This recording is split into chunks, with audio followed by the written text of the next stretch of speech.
right, this is Rick Uzdowski, and I'm here today with Gail Townsend as part of the Center for Middletown Studies High School Consolidation Project. And Gail was nice enough to agree to come in and talk and give her thoughts and opinions on the recent high school consolidation here in Muncie.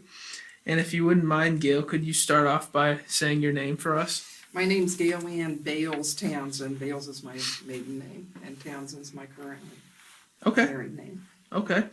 And another simple start off question, if you could just give us your address, where you live now, your age, what you do for a living.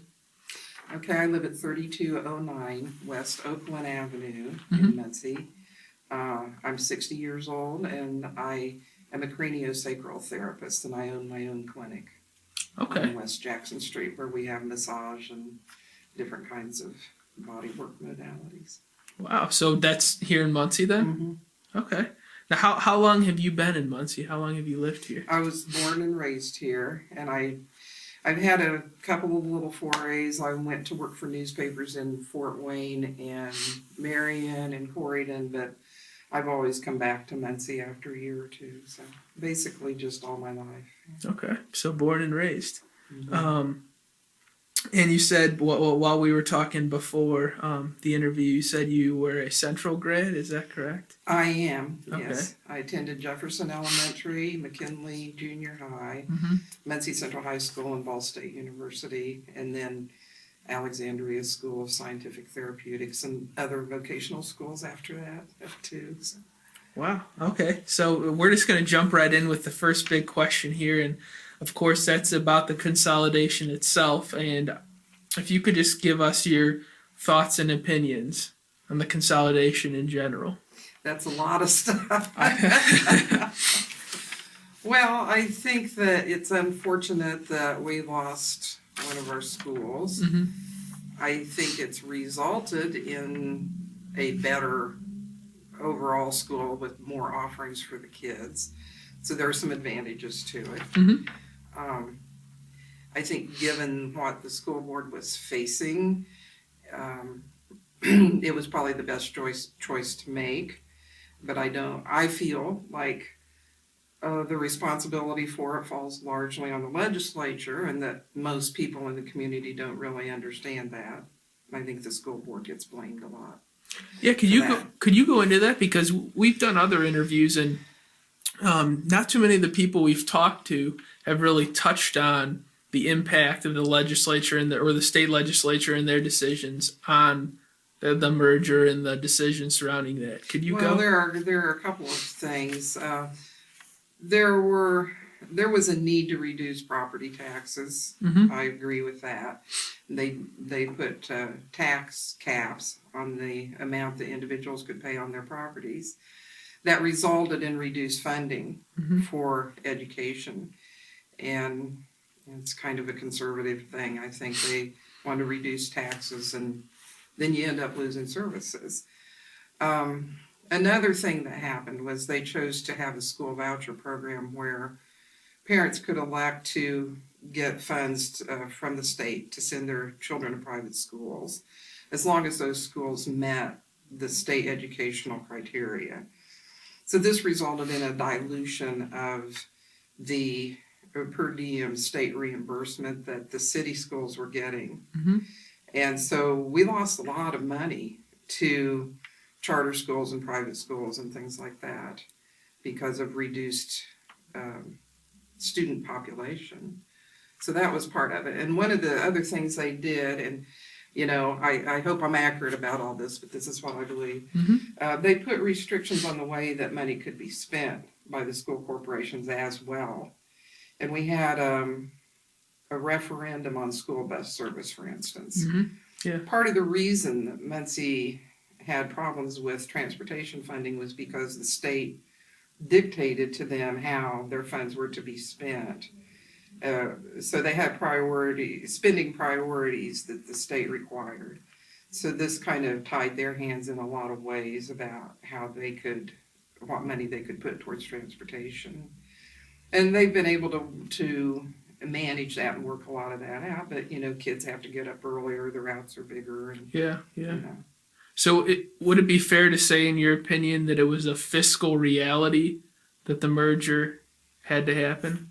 Yeah, I think probably was. We've lost a lot of population too. Our industrial base is reduced, and people have moved away. And I think our student population. I mean, I haven't looked at the demographics or anything, but I suspect our student population has decreased quite a lot. Yeah. In addition to the voucher system, that's contributed to a reduction in population. So we've, over the years, we used to have neighborhood elementary schools everywhere. You could still see them standing, some Yeah, places. and that's a thing of the past. They've had to, over the years, gradually close lots of elementary schools and consolidate schools that way. So, yeah, there are a lot of factors contributing to it.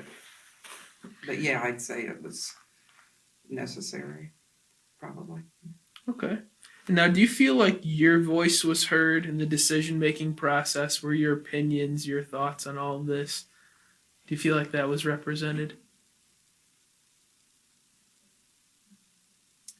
That's a good question. I didn't make a personal effort to go to school board meetings and talk about that.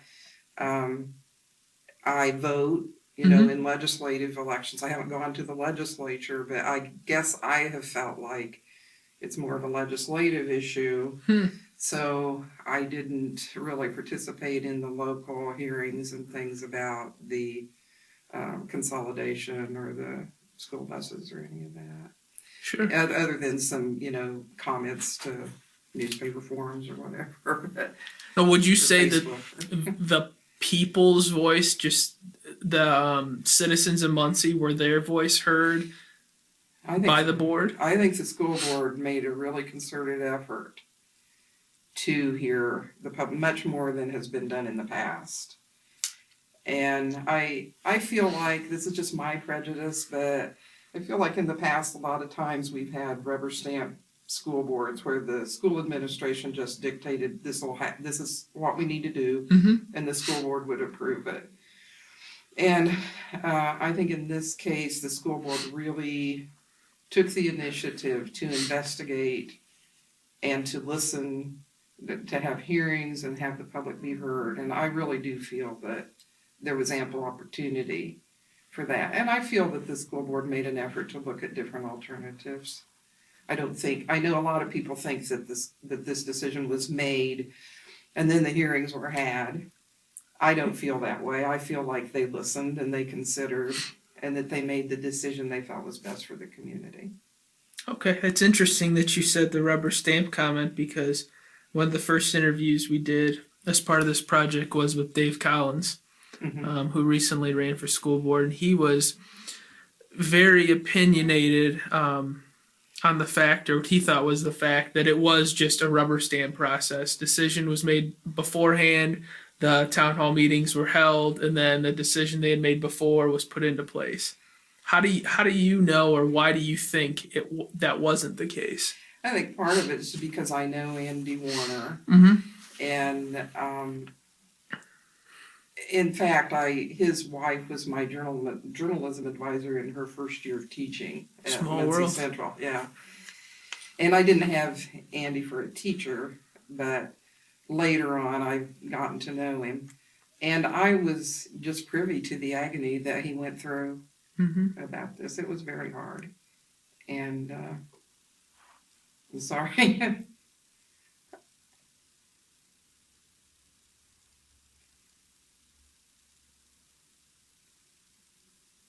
I know that he really struggled, and he listened and tried to consider and tried to find other alternatives. Yeah.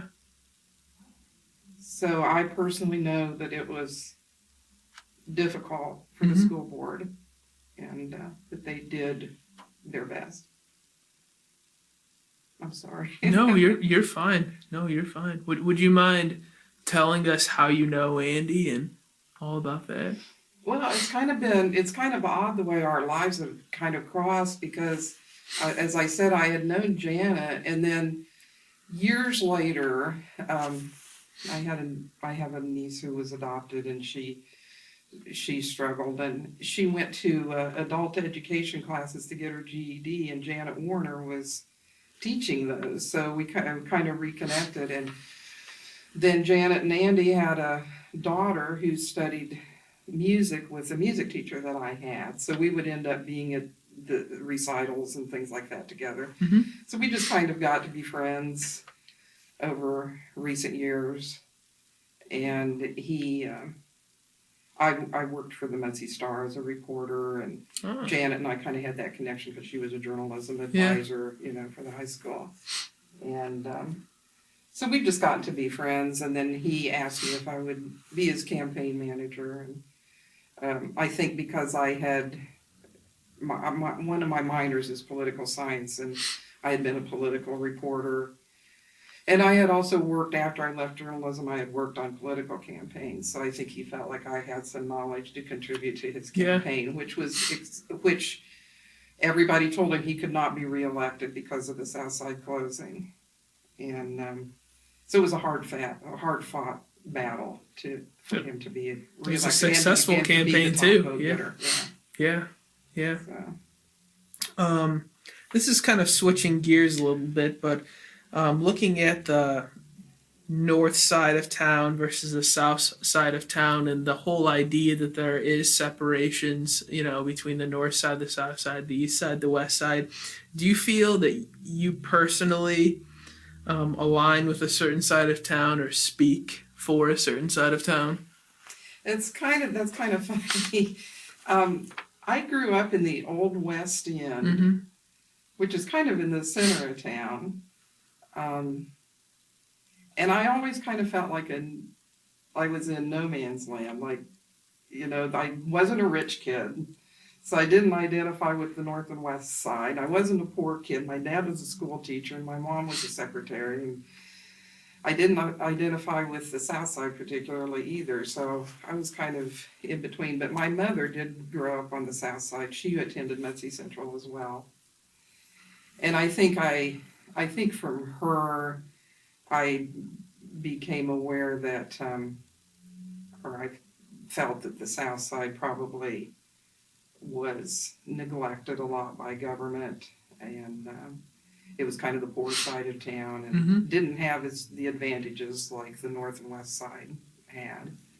When you say advantages of the North Side and the South Side being neglected, could you expand on that? Well, I mean, like getting streets paved, having good schools, having, just capital projects in anything that the government and the community could influence.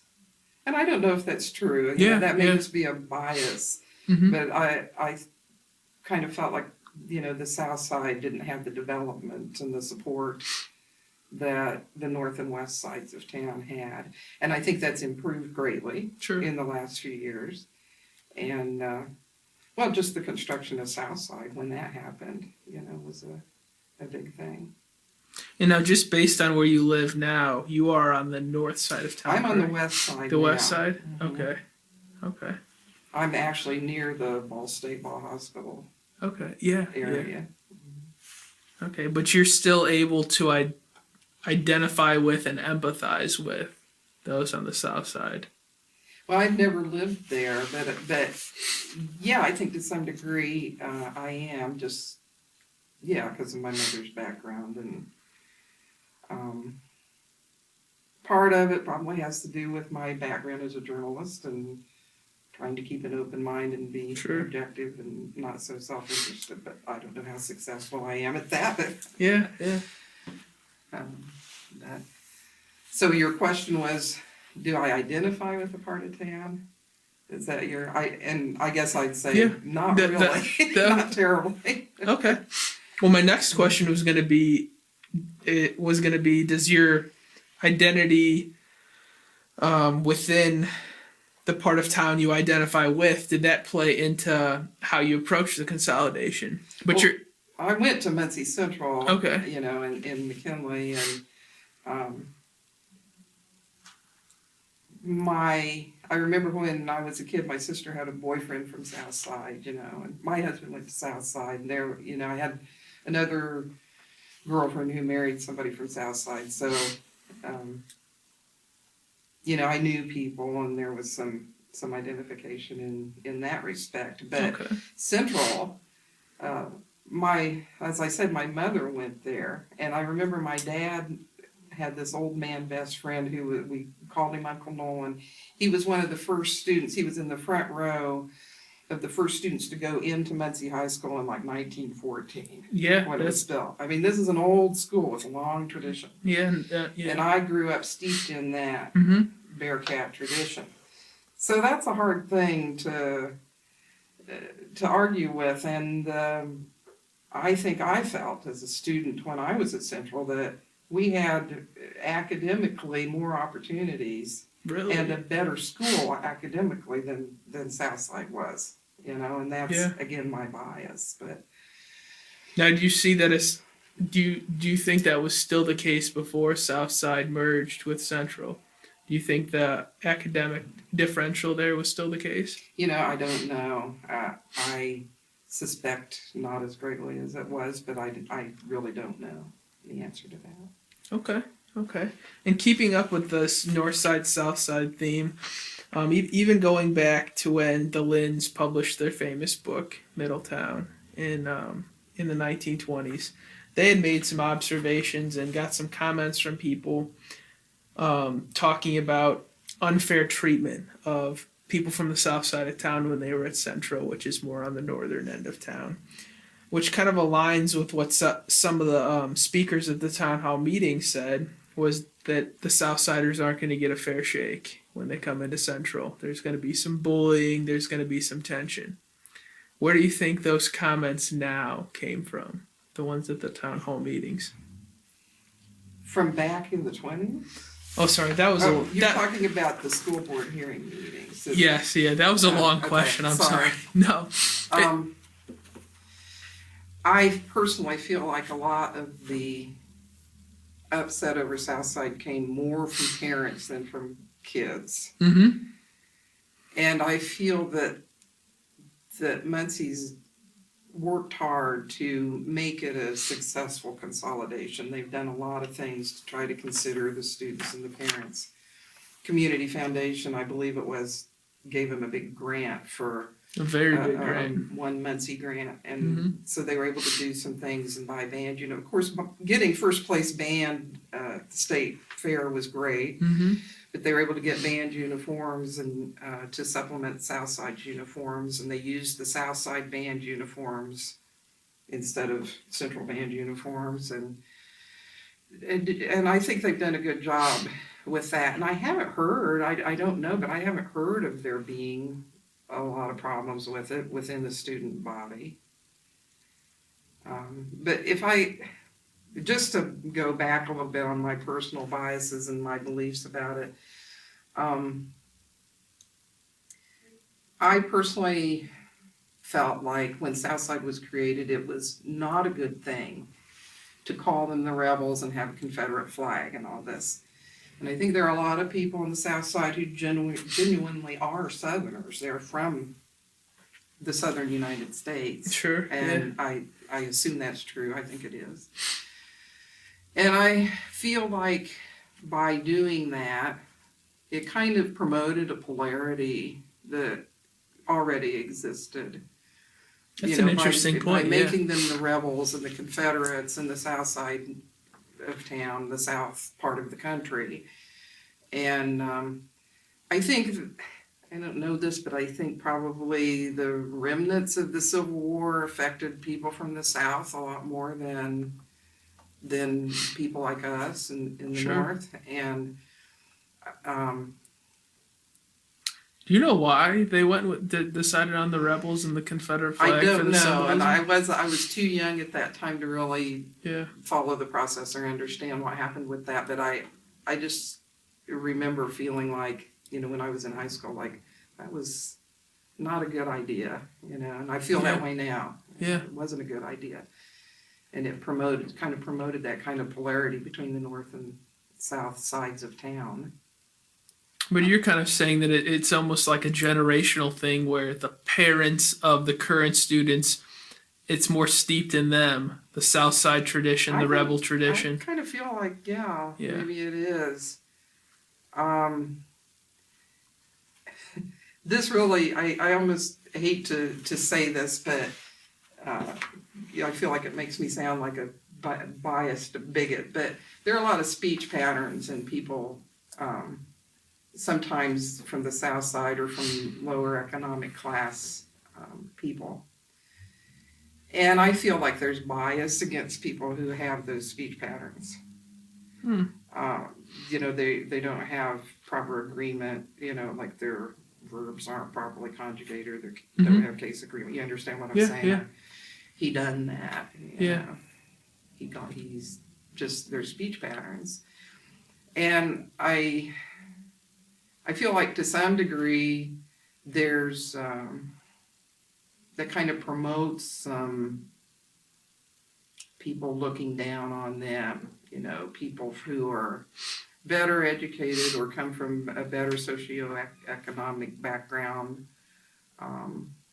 That kind of helps them distinguish who's a Southsider and who's not.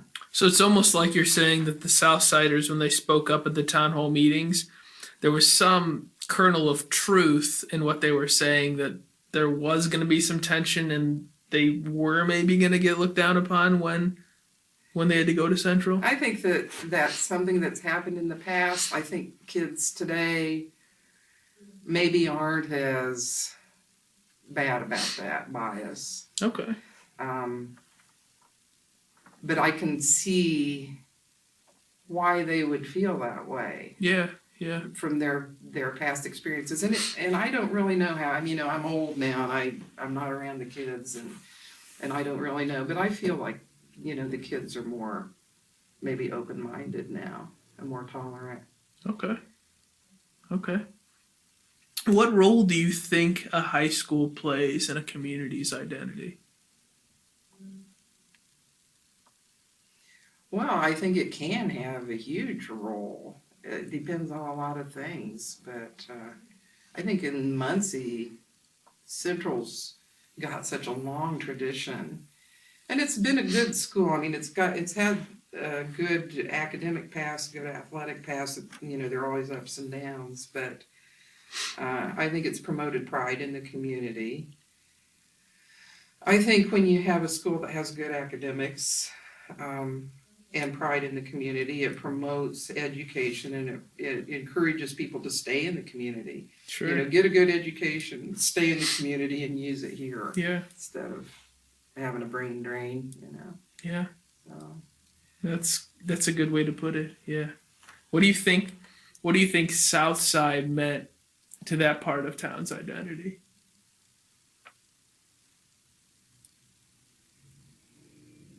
Well, I think it was something they saw as it was special and it was their own. Mm-hmm.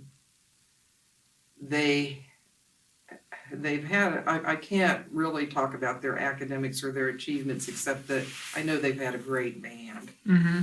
Mm-hmm. And been really proud of their band. And I was very pleased that they took the band director and the band uniforms and brought them to Central instead of, shoving the whole Bearcat thing down their throat.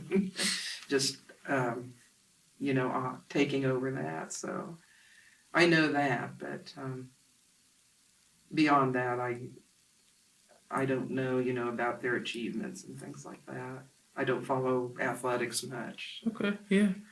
Well, your friend Andy Warner, when we interviewed him, he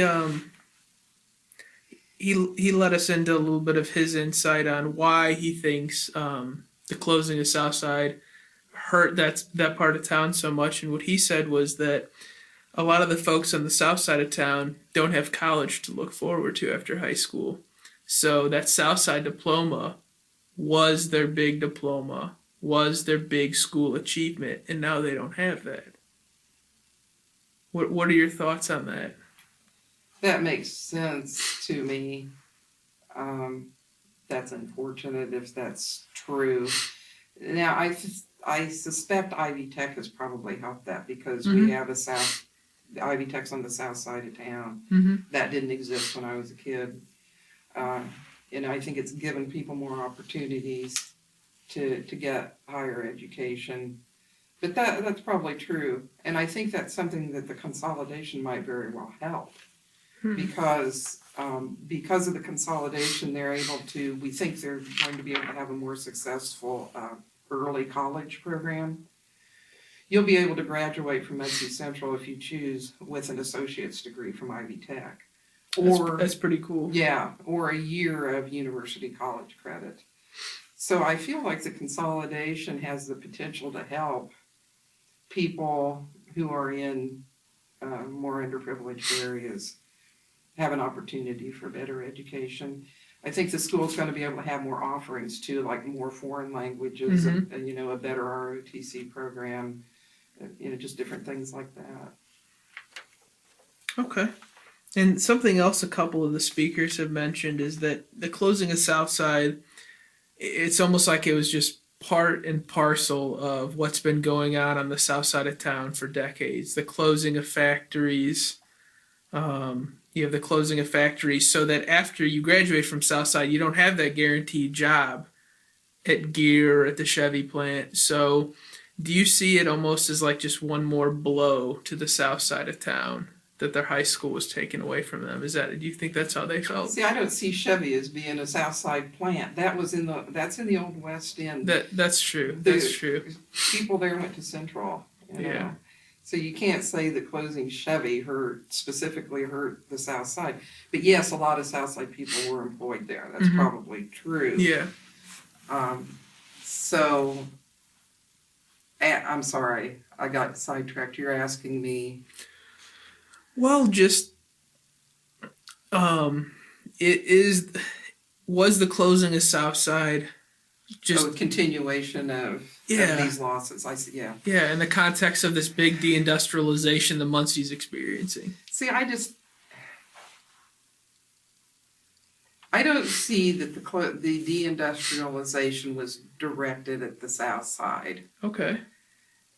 It happens. I suppose there were plants that were built on the South Side. I got to think about this a minute.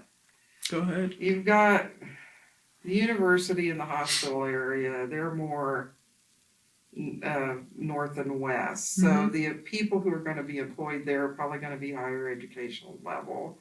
I suppose plants, and I can't think of where all the factories would have been. Chevy was closer to downtown. But I suppose more of the plants were built in that area, and it could be they were built there because they were poorer areas. I mean, are the people who are more wealthy, who are living on the north and west ends, are they going to want factories built in their neighborhoods? Probably not. So it's kind of going to be a natural bias to begin with, that the factories are going to be built in a part of town that's not as wealthy or whatever. So I suppose that if that reasoning is correct, I suppose it would stand to reason that if you lost industry, it would tend to be lost from the south end. So that's probably true. But I think a lot of those things, I don't think that their closings were the result of bad treatment or bias or discrimination on the part of the government or the community.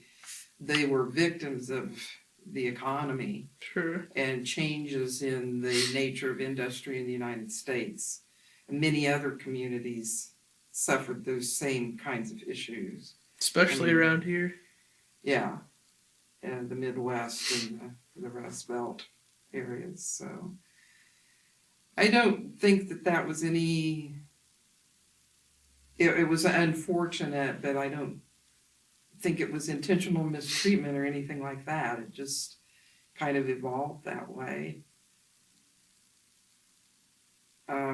Resources in the past have gotten spent a lot more on the north and west sides. And, like I think about the Minnetrista Cultural Center and things like that. Those kinds of developments don't traditionally get done on the south side. And it just always seemed like city services were more oriented towards the north and west. But and I'm leaving out the east side. I think the east side's kind of the same boat as the south side. But I really think that's improved. I think the city government has tried to be more responsive, and they've tried to do more economic development and that kinds of things on the south side. So I feel like that's improved. And I think that the school board was in this untenable situation. I mean, they knew that it was going to be regarded that way if it happened that way. And they really tried to, is there something else we can do? What else can we do? And I don't feel like that building out there is suitable to be made into a larger,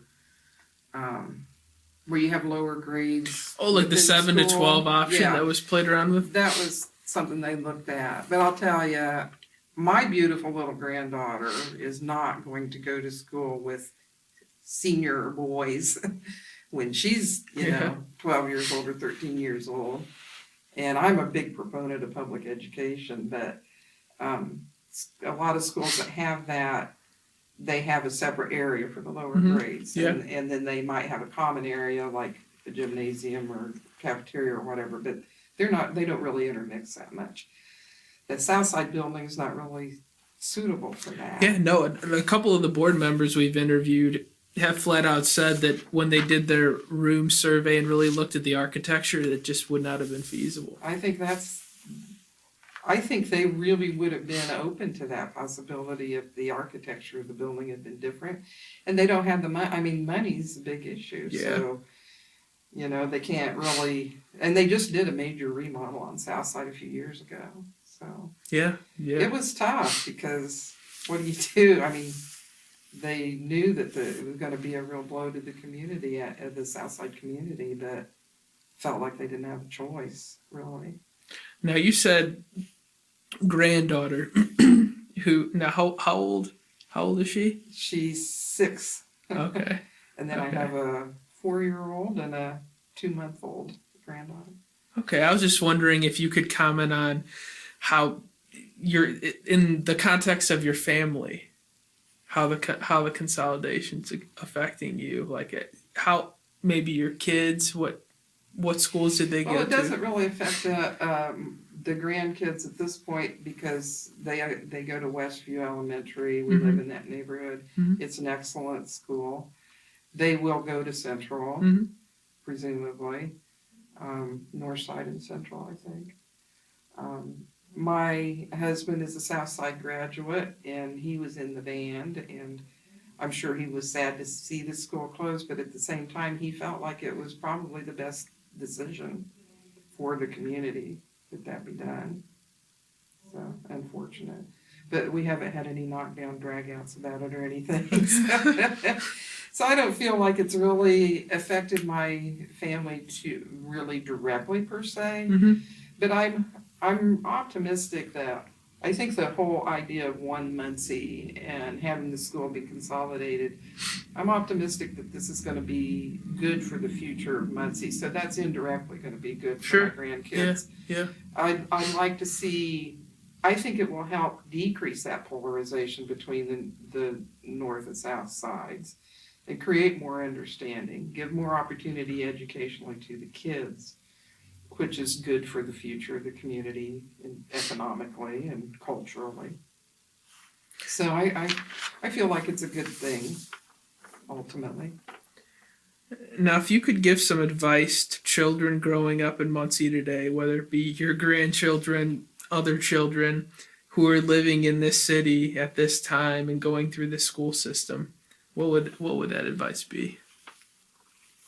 Oh, there's a ton. That's a hard question. You mean as it directly relates to school, how it relates to school, how them living in the city at this particular point in time? Well, I mean, I always try to teach my kids common sense kinds of things for personal safety and and awareness. And when I went to Central, I mean, there were race riots, and you had to watch yourself. So how to be safe. But probably I would tell them to stand up for their education. Mm-hmm. And if they feel that they're not getting what they need, to find a way to get it. If you feel like you need help with a subject, then get extra help, get tutoring or whatever. If you're having a difficulty in any area of school, get help with it.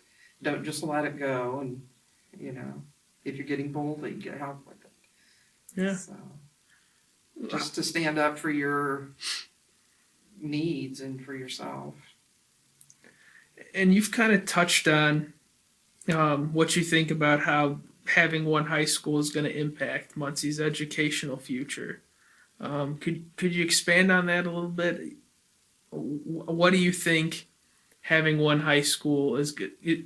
What impact is that going to have on Muncie's educational future?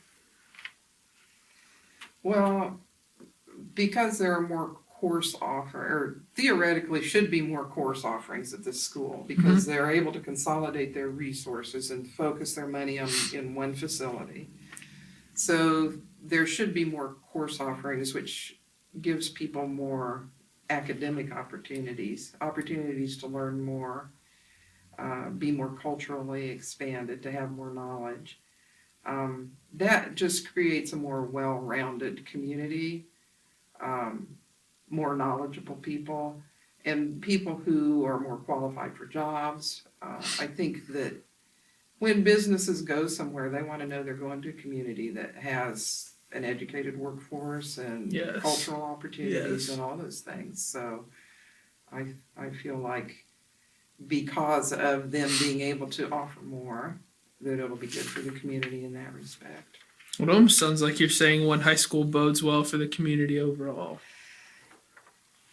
Yeah, in a community this size. I mean, it would be ideal if we could have, more neighborhood schools. And if they were all academically wonderful and they were all able to offer all these things. And we could afford to do it. So what I'm saying is, within the circumstances that we have with the conservative legislature and with what they've done to the education budget, this is probably about the best we can do. Yeah.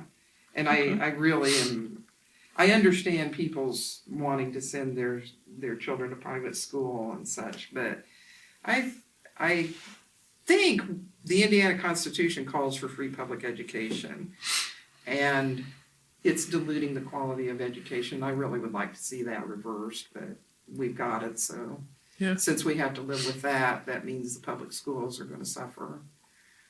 So we have to consolidate our resources and do the best we can. That's a good way to put it, though. Not just consolidating schools, but consolidating resources. Yeah, that's really that's what it's about, is bringing those resources together to provide more opportunities for the kids. And I wish everybody in the community would look at it that way, Central's really, I think, more geographically central. Yeah, no, you're not the first person I've heard say that, yeah. So it really is. I mean, from that point of view, having the physical facility in a centrally located place is good, and then having the greater offerings is good. Well, those are all the formal plan questions I have for you, but I want to give you the chance, give you the open floor to add anything, talk about anything that we haven't already covered. That's pretty much it. I would like to have seen, I wish that people were able to have more civil discourse. I felt like during the hearings, there were a lot of hot tempers and people got upset. Yeah. And I feel like in politics there is a lot of polarity. So in political issues, community, government, all those issues, I'd like to see people be able to come together and talk about their differences in a civil way and really have some good communication. And I don't know if it's possible that any of that will continue as a result of this. I know they had some parent committees that and students who were formed to work on the consolidation. And I think that's good because it brings people from differing backgrounds and differing views together. And I'd like to see more of that in the community, whether it's school-centered or otherwise. And I'd like to see more of it in our country in general, where for people having civil discourse about what we need to do, where we need to go from here, and how we can work things out, instead of being so self-interested in just, this is what I think is best, this is what I want, instead of looking at, okay, what's good for the community, you know, and for our future as a whole. So Sure. But yeah, I think that covers everything. All right, well, that's a good note to end on. So I wanted to thank you again, Gail, for coming out and talking to us, and we really appreciate it. My pleasure.